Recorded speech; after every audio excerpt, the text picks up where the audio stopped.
wind, water. This is the Elemental Educator. And now your host, Tyler Como. Welcome to another episode of the Elemental Educator Podcast. I'm your host, Tyler, and thank you so much for joining our community for another incredible connection. If you're here for the first time, welcome to a place where we redefine leadership and challenge the status quo. For those returning alchemists, take some time to expand our community and share this platform with one other person today. I'm thankful for your passion and dedication to being better together. Now get ready to let the alchemy of education ignite your passion for learning. Meet Rick Robinson, the high-octane bridge builder between faculty and administration at Medicine Hat College. After logging countless hours in the classroom, Rick found himself on a wild ride through union representation, program coordination, department chair duties, and even an intern deanship. Now, as Associate Dean of Business and Trades and Technology, he's on a mission to make leadership a low-risk venture for curious faculty. In fact, he's so committed to smooth faculty to administration transitions that he's busy crafting a doctoral dissertation on the very topic. If you ever need a dose of can-do spirit, plus a masterclass in succession planning, Rick's your guy. Welcome to the Elemental Educator Podcast, Rick. It is my pleasure to have you here. Thanks so much, Tyler. It's great to be here. And it's crazy because we are really dedicating some hours here. We have our class after this. So, Rick, again, I appreciate the time that you're going out of your way with everything you have going on in your life to connect. And I want to just jump in and get to the big question, which is, how did you get to where you are now? Well, listen, I'm not sure how far you want to go back, but we got class in an hour, so we got an hour, Rick. Right. So I guess from a professional perspective, to be honest with you, I became an educator by accident. I was in the throes of my business education, working on my undergrad, when I was at the college, and I popped by an instructor's office that I really liked, and I asked her about teaching and if she had any opportunities.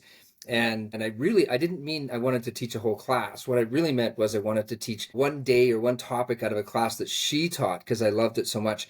And she called me the day before that next semester, and she said, "Can you teach a class on Microsoft Office?"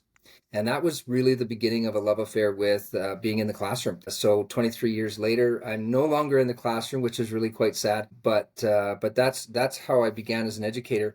And the lady who hired me as a full-time instructor at the college, her name was Jackie Penner, and Jackie's she's now gone, but she is really well revered and respected at both the college and at the provincial level. And one of the things that Jackie said to me was you need to get involved in the union. And so that was her big advice. And so I did. And I wound up taking some leadership roles through the union, and then eventually became, like a program coordinator, which gave me some insights and so on. And after becoming the union president, I realized that wasn't for me. And we can talk about that a little bit later if you want, Tyler, but realized that wasn't for me. And my very next step was to be the COVID dean of business. And so during the COVID year, I was the interim dean, and realized again that I wanted to get back into the classroom. So opportunities as they've been, I now am the associate dean, working in a really great environment with 2 schools at the college. Good for you. And when I hear accident, you actually gave a really good explanation implying it was legitimately an accident. When you said I got into it by accident, I was like, oh, were you like cooking and then like your stove caught fire and you're like, oh man, I'm a teacher. And then all of a sudden it happened. But no, that makes total sense how you got there. Did you bring your pepper? Dude, I did not. I'm sorry. Okay. So for those that have zero context on this, which is going to be almost everybody listening to this, instead of eating apples, Rick eats peppers like apples. And maybe let me know, comment on the episode. Is this normal? Is it okay? I'm going to say yes, it is. It's healthy. It's definitely rooted in something which Rick holds very firm to him, which is actually going to bring us to our first segment on grounded moments. 3, 2, 1. Rooted in wisdom, driven by purpose. Welcome to Grounded Moments. And to build some momentum here, Rick, we are going to play a game. Okay. And I didn't warn you that we were going to play a game, but we're going to play a game. I'm going to give you a statement, and you just have to tell me if this is a core principle to you, so something you're going to live by, no exceptions, or if it's just a personal preference, which is something you like but don't expect from others. Okay? Very good. The catch is it's rapid fire, Rick, so there's no explanation. It's just instinct, okay? We don't get time to justify the response. I've leadership themed it for you because you are in a leadership doctorate.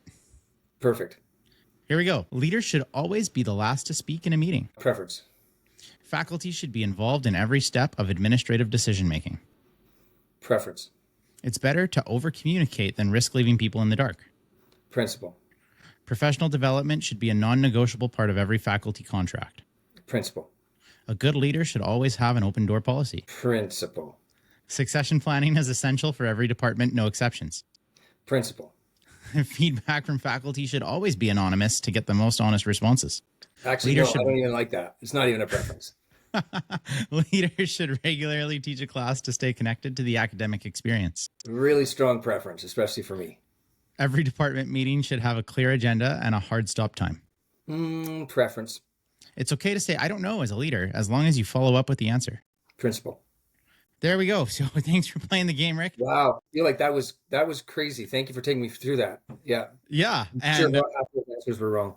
we learned a lot about you. Now, that being said, you didn't have a chance to go through, explain, and actually fully understand what the question is probably even asking. So the context to the listeners there are take those with a grain of salt always. Now, Rick, that's kind of the foundation of principles and core principles when we talk about what roots us in the decisions we want to make. And one of the weird decisions you make is to always eat a pepper instead of an apple. But we won't bring that as a big part of the show. We will actually talk about a quote I asked you to provide. And the quote that you gave was, do nothing out of selfish ambition or vain conceit, rather in humility value others above yourself, not looking to your own interests, but each of you to the interests of others. That's Phil 2, 3, and 4. Now, Rick, I'm curious, where did you discover this and why did you choose to bring it to the show today? Sure. I think, Tyler, if you were to ask me about my core values, I would tell you that they come out of the Judeo-Christian traditions, which is my upbringing. I was raised in a tremendous home by great parents who had really, wonderful qualities and so on. I was raised in the church. And I would say that, the idea of valuing other people above yourself, putting other people first, you talked about servant leadership yourself. And I think that, servant leadership comes out of very Christian type values, right? And so I think that I came upon those both through my childhood, through my youth. And then I think I've probably revisited them as a father and then as an employer. I was a manager in the 90s. I worked for a nonprofit, the Salvation Army. For those who are familiar with it, Salvation Army has a Christian base to it, and so just considering others as more important than yourself, considering others first, has always been a principle that has grounded me in what I do. But I also want to say that doesn't mean that you allow people to walk on you or the rest of it. It also doesn't mean think of yourself poorly, right? Because there's another verse that kind of goes with that for me. These are from the Bible, right? So that's from Philippians, and then from Romans it says, don't think of yourself more highly than you ought. It says, but then also it says, but think of yourself rather with a sober judgment in accordance with the faith that you have. So, in other words, don't diminish yourself because you put other people first, right? But rather think of yourself as with sober judgment. So I try to be a realist about my own standing and who I am and whatever, but I always want to put other people first. And I feel like that has led to the principles that I have in my leadership. And did a pretty good job of explaining it here, but let's go a little deeper into it, Rick. How does it show up? How do you leverage this quote in your workflow? Yeah. So, you asked me about open door in the game and open door policy. And one of the things that I've done as a leader is I've always attempted to physically have an open door and wanted people to literally show up, because when they want to come to me, I'm a problem solver, and it's actually become a challenge in my new role, but I love to solve people's problems, even if that means physically getting into their space and doing stuff with them and whatever it takes. And so when people show up in my doorway, they come first. Right? It's a pretty rare circumstance when somebody will come to my door and I just tell them I don't have time. It has happened, has to happen sometimes, but it's pretty rare. And so their needs come first. And one of the principles that I have around even prioritizing my own work is that if I have work, if I have something to do that's going to impact somebody else's ability to do their work, that becomes a priority for me. So I don't want to slow others down. If they need me to sign off on something, if they need me to approve something, if they need me to agree to something, or just even to brainstorm with them in order for them to continue on, I want them to be able to do that. And I want them to know that they're more important than whatever's happening in my world. If I have to stay an extra few hours tonight to work, because I had to help you, I will do that. It's something I preach to, my staff, the kids that I work with as a school principal right now, but anybody that I talk to that's in leadership is you're a leader because of the people that are around you. You're not a leader because of necessarily the role you're in. You only have that role because of people that are around you. And if those people weren't there, you wouldn't have that role. And so it's really important to remember that as you lead, that your job and to be the best leader you can be is to serve those that are around you, that are the reason you still have that job. Right. And so as a school principal, it's making your teachers feel special, but it's most importantly making your kids feel special because you really only have a job because there's kids in your school. Right. So recognizing that is so important. And the way that you explained it, it's very well said. That I want to condense it now, Rick. So have you heard of an elevator pitch before? For sure. You know where we're going with this. So we've got about 10 to 20 seconds here to pitch your idea as to why this is something that's important for people to consider. In leadership, it is the people around you that do the work. A friend of mine, I asked him about efficiencies and effectiveness. And I said to him, because he comes from a warm culture, I said, how do you get stuff done if you're always visiting? He said, it's the people who get things done. There, that's it. Solid. It's the people who get things done. And it's absolutely right. And, one of the tricky things is when you let people take things on, you're going to have to then troubleshoot, or at least help them troubleshoot their own problems, which brings us to our air element on headwinds and tailwinds. Yeah.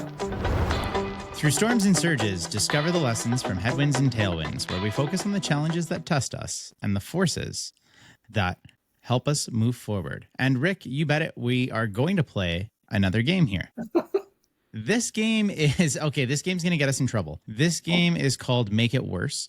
And so I am going to give you a scenario, and it's your job to make it extreme, take it to the next level of what worse could be for it. Okay. I've leadership themed it again. I tried to make it a bit more of like a faculty thing for you, just to have fun with it. For example, I think one of the last ones we did is your computer shuts off in a Zoom meeting, and right before it dies, though, everybody on the other end hears you cussing out the computer, and you just ruined your reputation. It would be brutal. Are you ready to try it out? Let's give it a go. Okay, let's start off with a faculty member cancels class without notifying anyone. It's an exam day. Oh, yeah, that would be pretty bad. A meeting meant to solve a problem only creates more confusion. Followed up by an email that further exacerbates all the problems.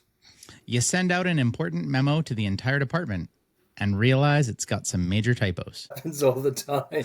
Okay. I wonder, there's a story there, but we won't go there.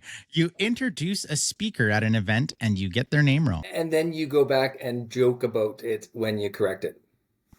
Oh, no. And you roll out a new initiative and no one knows what it's for. And you don't explain. There you go. Back. Yeah. There you go. You just never go back. Yep. You're always going to replace all of the apples in everybody's fruit baskets with peppers with no explanation. So exactly. For anybody that's in faculty, I hope that we didn't cause you anxiety on that. Just know that it's a game. We're pretending. Sometimes you got to have that pessimistic view just to see where it can go. But speaking of adversity, let's set a stage here, Rick. Can you share a time when you faced some significant adversity yourself? Sure. There are a number of stories. I just want to say, though, Tyler, before I even talk about that, just that I think I've been so fortunate in my life. To be honest, we all go through troubling times, but my troubles have almost all been first world problems for sure. And certainly the crises that I've faced have all been livable and so on. But going back to work, I think that's where we're going and talking about leadership challenges and so on. I'm not a very political person. And I think that, being a politician, or at least having a political side, is probably a really important element for particularly really senior leaders. So a number of years ago, I told you that lady that I really respected, Jackie Penner, had suggested I get involved in the union. And so I did. And I spent some time as the vice president of the Faculty Association here, and then eventually the president. And in my 1 year as president, I tried to apply my own values to that role. And my values are around collaboration and integrity and bridge building and so on. And so I faced about 8 months of just continual inner fighting and battles. I was shouted down. I was accused of stuff and then shouted down at meetings and so on. And a really wise counsel said to me that my mistake was not being political and not ensuring that I had some support around the table, or at least a little bit more support around the table. And so that was a really challenging time. I'm sure you're familiar with the term gaslighting. And so there was a fair bit of gaslighting that was going on. Not going to lie, that, gaslighting can have some really serious consequences for the victim. I know that I've experienced those. And to be honest, even though this is now, several years old, I still, to some degree, think that I'm dealing with those things. That would be, as far as I'm concerned, that would be the real challenge, that headwind, if you will, that I experienced. Can I just follow that up and say that, of course. the day the day that I resigned as the president was April 30th. And my father passed away on May 1st. And there's a piece of me that feels like he was waiting for me to be satisfied, or for me to at least be out of that situation. And I'm kind of joking in a sense, because my father had been gone for a lot of years. But there was an opportunity there for me to take that real sense of loss that I had in my own personal and career life, and take that grief and sort of push it into a different area, just dealing with my father's passing and so on. And then a few months later, I became the interim dean of our school during COVID. So of course there were no challenges there. None at all, right? And so why do you think people around you wanted to start in a hostile environment? Not towards you necessarily, but towards the organization? Yeah, I think that, there's a lot of elements to that. One is just simply that the people that were there were highly influenced by, I'm going to step out here a little bit, out of my own area of expertise and whatever, but I do think that there is, just in a labor environment generally, right now we're in a fairly hostile environment, and have been for a number of years. You'll see airline strikes and all of those kinds of things, and that's happening because people are feeling like, the man isn't giving it to them and so on, right, isn't paying them appropriately and whatever. I think in higher education, we deal a lot with things like Marxist perspective, which is that there is a huge rift between the, management and faculty, and that there really isn't a need for management. In fact, you'll see that there's an article in the Chronicle of Higher Education that talks about how faculty don't see themselves as employees. And in fact, it talks about the idea that faculty see themselves rather as subject matter experts who do the university or the college a favor by sharing their expertise, and that management really has no role in their work world. And so I think that element really surrounded me. I also want to say that it's actually a pretty small group of very vocal people at our college, and it just so happened that I had a number of them around the table with me. So yeah, and you usually the loudest voices come from small groups as well, and it's the upset people, and maybe it comes down to the idea of, adults don't like to be managed, adults don't like to be told what to do, adults don't like to feel not empowered. I mean, it's the same thing with kids, right? It's kid philosophy as well. If you bully kids, they're gonna reach a point where they push back and drive you out of a classroom too, because they learn really quick. And that might have just been something that became ingrained in that culture, and you just happened to step into a role where it was a part of culture almost at that point, that it was just whoever's here we're rejecting and whoever's here we're arguing against. And it wasn't you, but you took the stance of, why can't we just work together for success on it? Which makes things a bit harder when the people around you don't want to do that. Yeah. Interesting. We're sorry, and I just want to say, Tyler, we're a centuries-old institution, right? Higher education. And I was just talking with somebody this week, and we were saying how, we're really at a stage where post-secondary has to be rethought, and we may find that there are all sorts of disruptors that change how we do things. And obviously we're going through the age of AI and all of that. But the reality is that for as long as the university's been around, academic freedom has been a thing. And so people feel that they just have, there is an element, and rightly so, they feel that they have an element of absolute freedom in how they do their work. And so, anybody trying to control them through management is in the wrong. And what I always find so interesting whenever I have a conversation about post-secondary and higher education is these people are experts. They're really good in their field, and they're very well versed to talk about their field, but they are not well versed in how to teach their field. because they don't have the education degree backing. They don't have how to direct, instruct, or create a lesson plan or target an assessment around it. They're really good in their field and they became an expert in it. And to share it is one thing, and to share it well is another thing. And so I think having a group come together and work on what's best practice and how we deliver is a great idea. And it's how you're going to improve post-secondary education, is you need them to almost become educators as well and not just experts in their field. Yeah. But along the way with that, Rick, we talked about the headwinds you're facing and the headwinds you faced, and everybody needs an anchor to stay grounded during adversity. What was your tailwinds that were helping you push through those moments? I'm going to say friendships. I have built a number of really solid, positive friendships with solid people, and I will say that I had people that I could confide in during those moments, and friendships, and sorry, and I have to of course include family as well, right? Like I my wife put up with a lot of my grieving and a lot of my soul. She was my sort of my place where I could just really share and dump and all the rest of it. But I also had some really wise counsel, and one of the gentlemen that I spoke with on a regular basis, he and I would go and we'd share dinner at Boston Pizza over here, and he would talk to me about his experiences and also gave me some really wise counsel, and all sorts of options, and was just a terrific support. So I would say that anybody who's going through those moments really needs to rely on those friends, which of course then takes a step back and says it's important to build good, solid, trusting friendships with people throughout your career. So I would say that was what got me through. Yeah. And whenever people face a headwind, it's really important. And you're saying it this way, look around and see who's trying to run into it with you.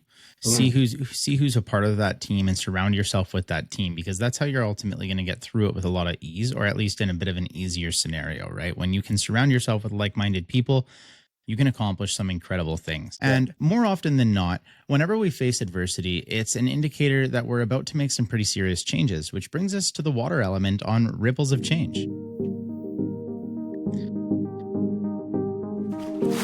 Small shifts, big waves. This is Ripples of Change, where we dive into the power of embracing change and making waves that last.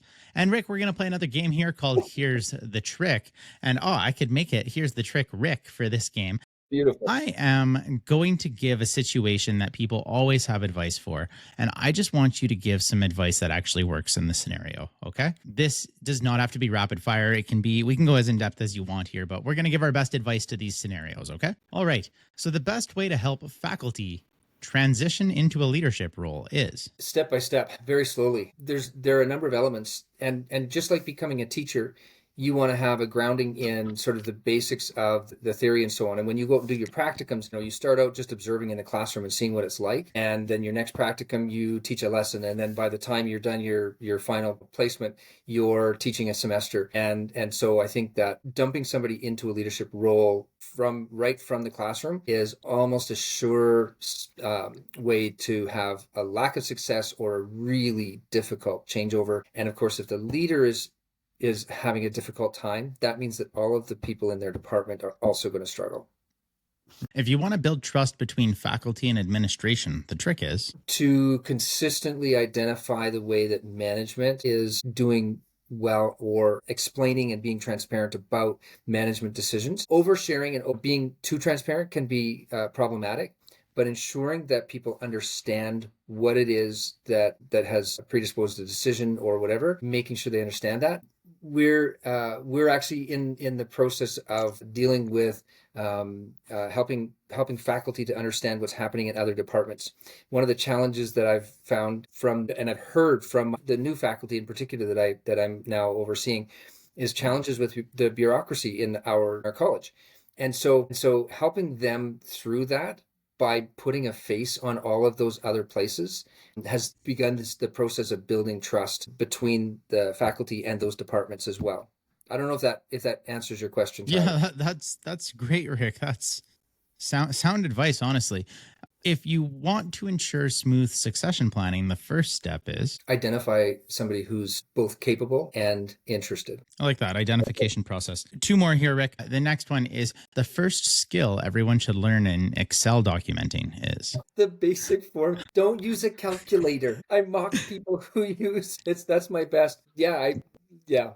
Well, I know got to that. give some context here. So I know Rick that. is just an Excel wizard, by the way. And so he loves working in Excel and building different programs that run within it. And so I had to ask him that question. Oh, that's funny.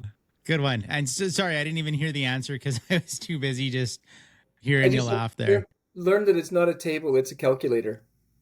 And there we go. Not Yeah. a table. It's a calculator. You mean I can't just put my pictures in it and sort it into nice tables in there? There's another app for that. Dude, I'm not going to lie. When I see people with a calculator in front of Excel, it just breaks my heart a little bit. And when I see Excel spreadsheets that have been used to be like word tables, it just breaks my heart a little bit more. Yeah, I bet it. I bet it does. I bet it does. All right, Rick, there's some good advice for people. If you learned anything, he didn't say Google Sheets, so you can continue to use Google Sheets that way.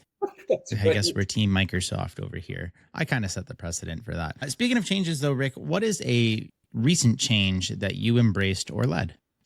So I would actually say that my current role, it was a structural change that came about at our college. Tyler was just telling you beforehand that part of the reason why the associate dean role was developed at Medicinet College was the departure of a former dean, and great guy, and he had done some really tremendous stuff. But we reorganized the college to include associate deans as yet another leadership transition step, if you will, along the way. So I was an academic chair in scope with the backing of the union and guaranteed redundancy package if I ever was let go and all the rest of it. And so the change was, for me personally, was the step out of faculty, out of the classroom, into a management and excluded role, which means that I'm no longer protected by the union, and I don't have nearly the kinds of rights that I did as a faculty member. So personally, that's a pretty significant risk, because I'm not sure if you can tell because I'm not showing my gray hair right now, but I'm in my late 50s, and starting a new career in your late 50s is a really terrifying thought. So it's a fairly big risk for me to make that change. The organization itself making that change, it's brand new. The hope is that my suspicion is that it will be a relatively permanent position, but of course things change, and so there's an element of risk that goes with that. But I think that predicated a whole bunch of other change. So now I oversee, as a manager, I oversee the faculty in the business department, which I've been part of for 23 years. And so know those folks really well. But I'm also now overseeing faculty in the area of trades and technology, and two completely different environments. Picture yourself, one day, going out with tradespeople, and then the next day going out with business people, and the conversations are so different, and all the rest of it. And I would say that change has been really fabulous. I absolutely have enjoyed getting to know the tradespeople. You talked earlier about how people are subject matter experts and not necessarily instructors or not necessarily teachers. And so one of the challenges that we have as a college is that professional development that will really support the instruction for those subject matter experts. In my first few months as associate dean, I got a chance to meet with all of the faculty, and we talked about professional development goals and those kinds of things. I heard the word pedagogy in my trades professional development meetings more often than I could have possibly imagined. The trades instructors have just taken to this idea that they want to be the best instructors they can. They take up every opportunity to be good instructors, professional development opportunities that show up, and so on. And so I've been really pleased with that. And so it's interesting because when I can consider myself an early leader, when I was a program coordinator and as a chair, I really did my best to mentor new instructors and talk to them about instructional skills and ideas and so on. And now that I'm associate dean, my mentorship has moved way more towards leadership and identifying leaders and helping people understand leadership opportunities and so on. So the changeover has been really significant for me, but I also know for the folks, particularly in trades, I'm not a trades guy. I don't talk like a trades guy. I was just doing a wheel alignment this week, and they learned very quickly that I don't have the hand skills that they do. Trades guys eat apples too, right? It's just they eat apples as opposed totally to different world. Totally different world. Yeah. So I told them what happens in the shop stays in the shop, and that they were not allowed to tell anybody about anything that I did. Right? The whole righty tighty, lefty loosey thing. Yeah. Yeah, it's what, it's hard when you are in behind a wheel trying to figure out which was which. It's hard. Yeah, when you're upside down and your eyes are closed and you were spun around 10 times, right? You don't know which way. Yeah, that's that's awesome. It's trades instructors are really incredible because they are in a unique position too. So if you're just and I can't say just a, but if you're a management professor or an instructor or a business instructor or an accounting instructor, well, accounting might actually have a different go on it. When you are done with your classes, there's not really a job for you in the real world. Whereas if you're a trades instructor and you were teaching welding, after you're done teaching welding, you can go service as a welder to people and still have that job running and take calls and run your own business from it. So they have opportunity to apply what they're teaching outside of just their classroom into their actual professions, where a lot of our instructors, a lot of our professors, they're researching within their faculty, but outside of the faculty, outside of the institution, there's not much that they can do. Does that make sense? Well, it does. I'll push back a little bit there and say that a lot of the business faculty that I have, and I'm sure that this is not unique to our institution, they are, business consultants. They have side gigs. They run businesses. They own shops and so on. And so they actually do apply the expertise that they have. I'm trying to think. Probably, I think there's really only one or two of my faculty who don't have something going on the side. Well, there you go. And so I stand corrected. Yeah. There you go. They're all making way more money than I am, which is good for them. That's true. So we got to find you your little side gig. That's right. Exactly. Maybe it'll be this, Tyler. Maybe I'll just do your podcast with you I'll become your co-host. Yeah, let's connect once. You provide the peppers and I'll provide the microphone. And it'll be great. Although with the cost of peppers going up, this might pay out for me in the long run. I'm just thinking. Listen, we have local greenhouses. And so we don't even have to worry about shopping American. Oh, can I say that? Yeah, of course. Yeah, we're shopping local. So very sustainable peppers. There we go. Yeah. I don't think the mics are local. No, you probably get them from China, which used to not be a good thing, but now it's okay. Now it's okay. Rick, implementing change comes down to usually two key moments. The first step you take and the final move that makes it stick. And I think that you're not at your final move yet. So I want to know, what was the first steps you took in your new role? So I had I got really good insight from my boss, who I appreciate. She's a really great leader in my estimation, and she's a good mentor and honestly a really great person. And so when we made this change to go to this associate dean model, there was a lot of pushback. It really happened very quickly because of that transition. So the first thing that I was told that I needed to do was to build relationships. And quite frankly, I think, I've told her on a number of occasions, she hired the right person because that's what I love to do. And I'm really passionate about it. And so quite frankly, I met with all of my people as quickly as I possibly could, got into their spaces and just let them know that I'm here to support them. And so just getting to know them, right? And getting to know them and hearing their thoughts right away about the transition. And I'm Tyler. I'm kind of the guy who just I like to hit that headwind face on. And so when I met with people, I would always make sure to ask the question, so how does this change going to impact you? And some of the comments that I had were really insightful and helped me understand those people. My I would say my predecessor, but the dean who was there before me was really well loved. And so you're stepping into really big shoes to fill, and that's a difficult challenge. And so I felt like building relationships was absolutely the most important thing. Rick, people often worry that change won't last. And so what's one thing that you're doing to make sure that this change becomes a part of culture rather than just a trend? Yeah, no, that 100%, lots of conversations that I had were around the fact that, we've been through this dean and that dean and the other dean. And so there has been a revolving door at their place. And I've just been reassuring people that this was a decision that was made at the highest levels of the college, and it's supported at the highest levels of the college. And I've my intent, I've given them a timeline, to be honest with you. My goal is to be here till 2030. And if I stay beyond that, that's great. That means I'm loving my work and I can still do it. But I think I kind of set the tone. Again, you're right. Like the one element for people is they hate change. Right. And so I don't want them to have to change anymore, other than just continue to adapt to who I am and vice versa. Right. And With change usually comes about either bold, risky, big decisions. And it's going to bring us to our fire element in the segment of Spark or Burn.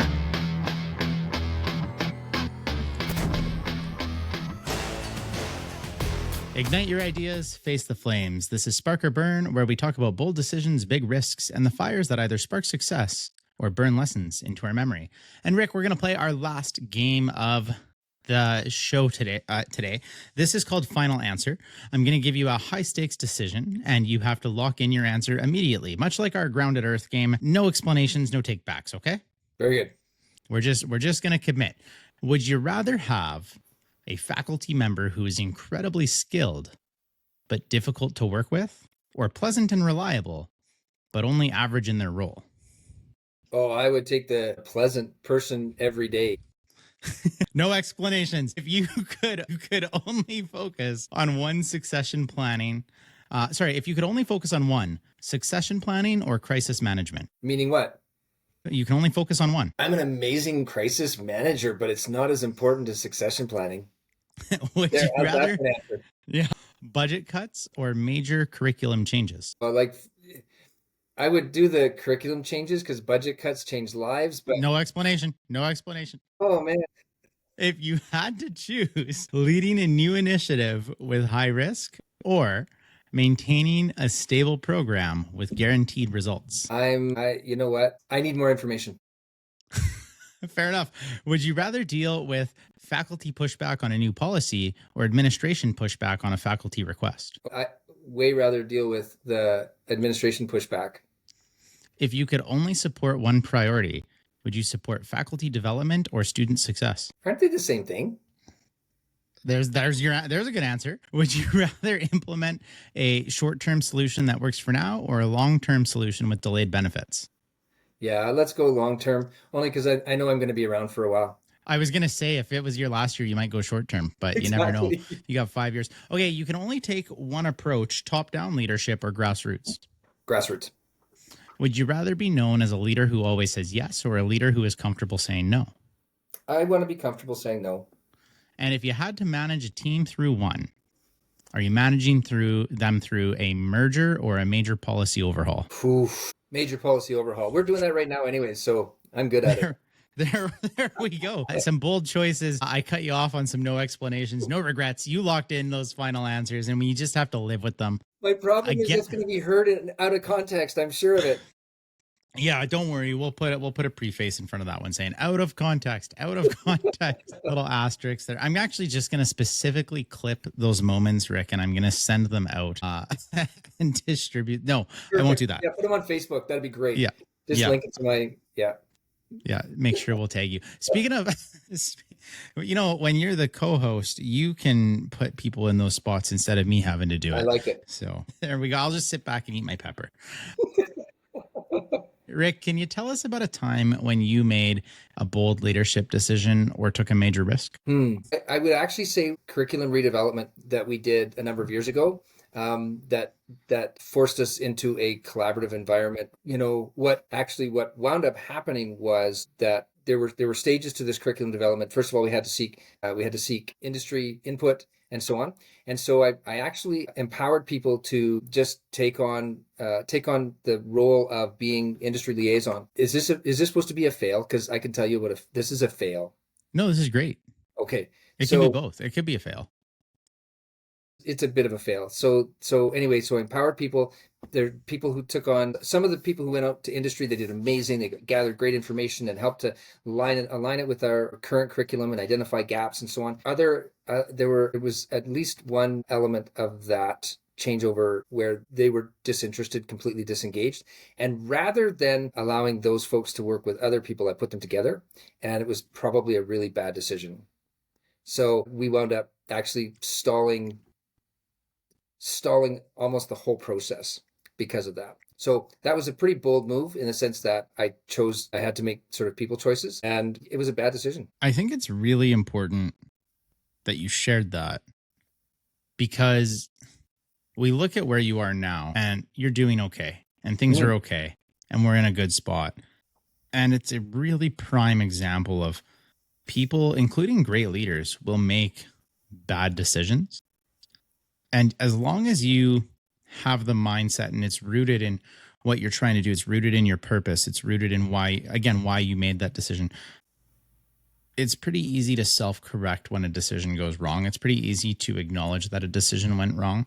Where people struggle is when they take pride in bad decisions because they're afraid to admit that was a bad decision. So to sit on the show, and Rick, and to say this was maybe a bad decision, of course, we make them all the time, right? To be aware enough to recognize that is a very powerful thing. And I once talked to somebody that was in charge of an HR department, and they said, the greatest skill, they're exaggerating, by the way, when they say greatest skill, but they say one of the greatest skills that they had to develop was not a really good hiring process, but it was a really good firing process. Because everybody can look good on paper if you let them write their own resume. They have an opportunity to make themselves look really good. Everybody can interview really good if you give them a chance to sit down and give an interview. And with a lot of practice, people can get really good. What you can't do is hide if you're actually a bad employee over a long period of time, right? Yep. So you can fake it till you make it through a resume, through an interview, maybe through the first week or year of your job, but eventually it's going to show. If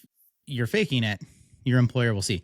And it usually reaches a point where the employer goes, I don't want to look like the person that made the mistake of hiring this person, so we're going to keep them or move them or pretend like nothing's wrong. And to be aware of that and to say, yeah, this was a mistake, we need to go a different direction. It's a skill. It's a very good leadership skill to have, and to recognize those things. So Rick, I appreciate you being vulnerable and sharing that. Now, did you along your way, how did you adjust the strategy to get out of that? So being a problem solver, as I am, or the way that I solve problems is often just to cover off, and it's a leadership skill that, or it's a skill or a tendency that I have that doesn't necessarily work in a lot of leadership environments, but essentially I wound up using the work that was given to me by those folks and just turning it into something that was usable. And basically it took me a lot of evenings and extra hours to make their work usable, if that makes sense. Yeah, I appreciate that. Usually it involves the leader having to put the time in to push through it. And that's when you know you have a good leader, is when they're willing to do that, right? Most of us work a job that on a contract basis says you clock in and clock out at these specific times. But those leaders are comfortable when they need to stretch those times. They're comfortable when they recognize the impact of stretching that time is more significant and better to the workplace and where they are than simply shutting off and walking away from it, right? And so they dedicate the time to trying to make it better. For people listening, Rick, this can be intimidating. This can be bigger for them. How would you encourage the audience and the alchemists listening to approach decisions with this mindset? Sorry, and I just want to clarify, with the mindset of understanding that you're going to make mistakes, or understanding that, I would just draw from my own personal reflections over the last little while. The reality is I'm now, because I'm in this management role, and I'm making decisions that are really impacting the lives of other people. So I'm going to do everything I can to make the best decision.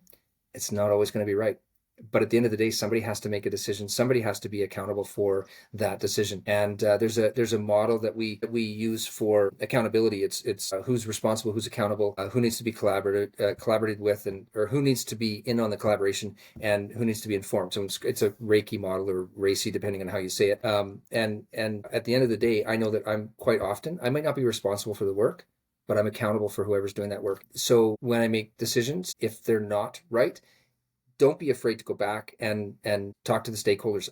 That's for me, we go back to some of the earlier parts of our conversation, talk about relationship building. You build absolute trust when you go back to somebody and say, hey, I messed up, right? I made a poor choice, or, when you and I were talking, this is how I saw it. This is what I felt was the best decision. So being able to go back to people and tell them that you acknowledge and you accept the blame for it, that's also a really important part of leadership. Because even though, yes, I collaborated, I might have asked you, Tyler, what you thought of, red peppers or yellow peppers. And if you sort of were a little bit vague about it and I just decided on yellow peppers, at the end of the day, that was my decision. And so if we needed red peppers instead, it's not on you. Yeah, but... Did you like the peppers back in there? Orange peppers. Oh, well, you didn't even talk about it, right? They weren't even mentioned, right? I'm sorry. Yeah. But green, you can't eat green like an apple because they're really bitter. I heard the colors. I didn't know this, that the color actually coincides with how it's supposed to taste. Yeah, 100%. So every time I see you, it's a red pepper. Pretty much always, yeah.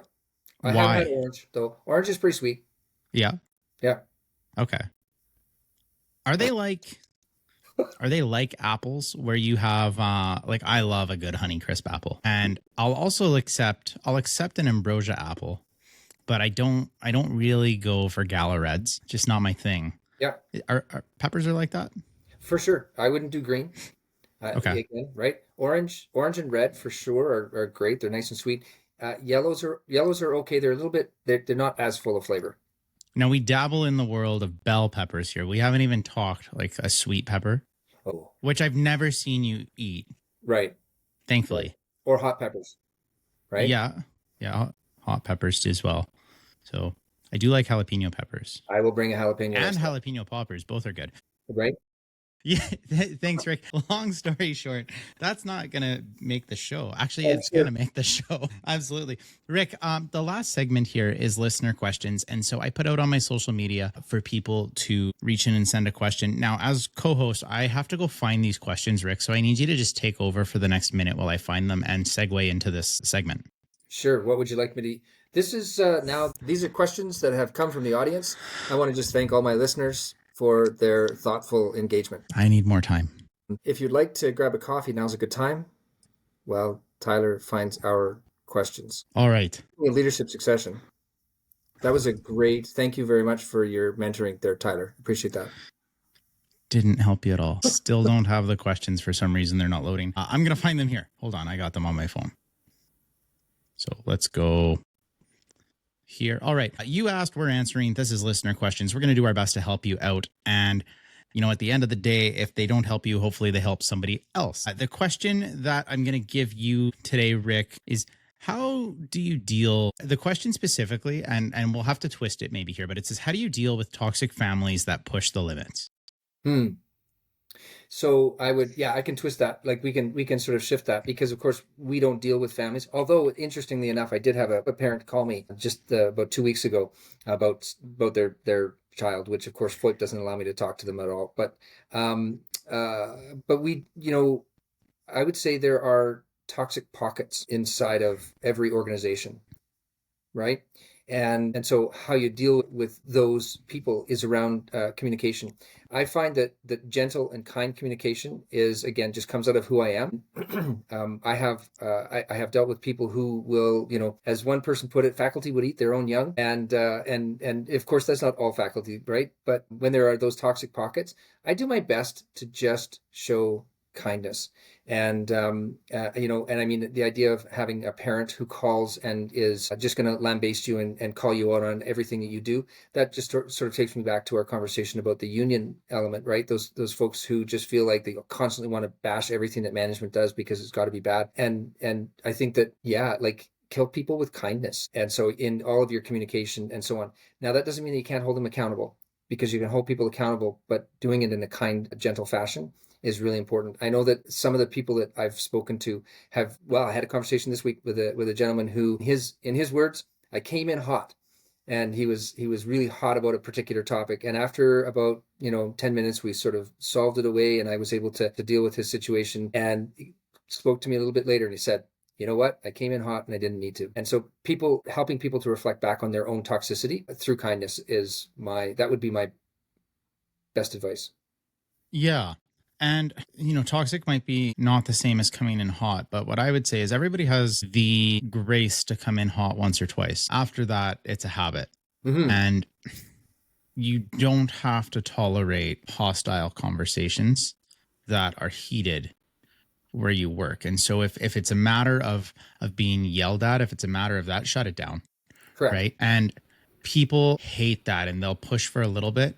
But once you set precedent that you're not going to put up and tolerate abusive behavior towards you, it goes away quick, and they won't like you for it, and they'll never like you for it. Right. It's no different than, anytime you walk into like the DMV, they have at least 48 signs blasted that says we do not tolerate workplace abuse. We have zero tolerance. We have zero tolerance. Whenever you call a customer support, there's usually some kind of line that says we do not tolerate workplace abuse. And the second you even cuss, they hang up. Right. With no explanation needed, none provided, because it's not acceptable in the workplace, right? I have been in scenarios before where somebody has come in hot, and it's a very easy, this conversation can't happen right now. I want you to know that we need to have this conversation, but it can't be right now. And if you try to have it right now, I need to call police. Sure. And they leave pretty quick. And I would say, yeah, you used the word respect, Tyler. And Yeah. I would say that's such an important word in all of your dealings. So I use the word kindness, and I think actually respect even reflects better what I was getting to, because being respectful, even when holding somebody accountable, is important, and holding people accountable to a respectful conversation is also really important. And so I would say, absolutely, when you've got people who are toxic, giving them some time might be the answer. But more importantly, holding them accountable to a respectful workplace conversation is even more important. Absolutely. And now if we're looking at toxic in terms of, they continually want to talk about things that maybe are not important to you. Nobody ever starts a conversation, at least in an institutional setting, with 100% the intent of disrupting and ensuing chaos and creating just a total shit show. So everybody has a valid opinion, and it has to be, okay, what is the goal of the conversation, right? You have to identify that.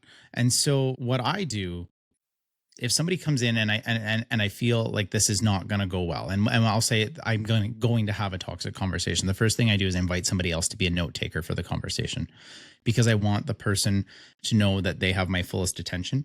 But I will go to my office administrator, I'll go to another teacher, and I'm very clear, and we're allowed to do this. You say, I need you to sit in on a meeting in a note-taking capacity, not to engage in the conversation. They won't engage with you. I just need you to take notes on what we talk about.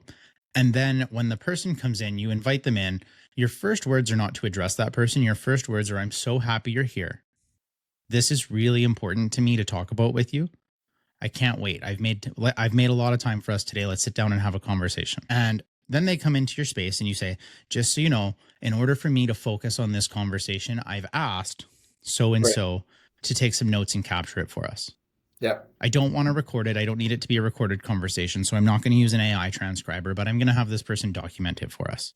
And then what you have the ability to slow down. And in certain occasions, I won't bring in a note taker and I'll take it myself, because I want the ability to say, just hold on.